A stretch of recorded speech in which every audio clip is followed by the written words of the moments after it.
जब भारत अपना बिखरा था तब चंद्रगुप्त ने अखंड किया, फिर अपनी कलम के दम पे उसे भीमराव ने बुलंद किया। जब भारत अपना बिखरा था तब चंद्रगुप्त ने अखंड किया, फिर अपनी कलम के दम पे उसे भीमराव ने बुलंद किया। उस देश के कुर्सी पे अब तो ऐसा ठग है बैठा, उस देश के कुर्सी पे अब तो ऐसा ठग है बैठा, जो देश को ऐसे बेच रहा कि नाम पड़ा विक्रेता। वो चाय बेचते बेचते अब बन गया देश विक्रेता। आया देश विक्रेता, देखो आया देश विक्रेता, आया देश विक्रेता, देखो आया देश विक्रेता।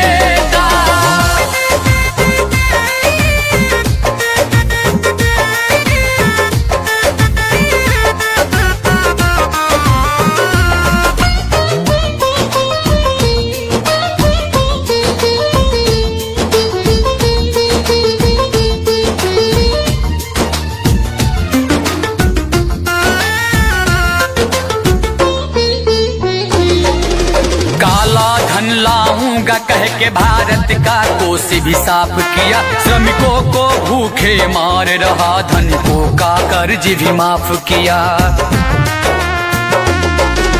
काला धन लाऊंगा कह के भारत का कोष भी साफ किया, श्रमिकों को भूखे मार रहा, धनिकों का कर्ज भी माफ किया, धनिकों का कर्ज भी माफ किया, धनिकों का कर्ज भी माफ किया। लाखों का सूट पहन के भी खुद को फकीर है कहता, जो देश को ऐसे बेच रहा कि नाम पड़ा विक्रेता। वो चाय बेचते बेचते अब बन गया देश विक्रेता। आया देश विक्रेता, देखो आया देश विक्रेता, आया देश विक्रेता, देखो आया देश विक्रेता।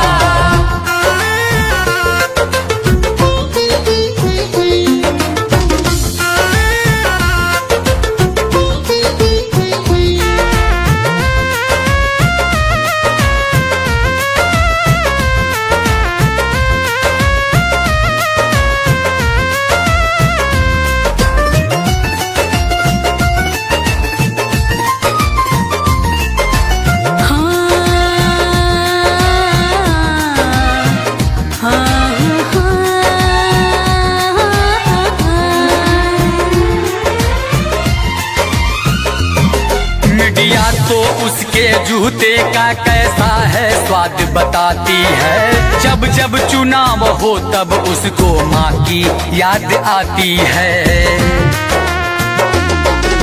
मीडिया तो उसके जूते का कैसा है स्वाद बताती है, जब जब चुनाव हो तब उसको माँ की याद आती है, माँ की याद आती है, माँ की याद आती है।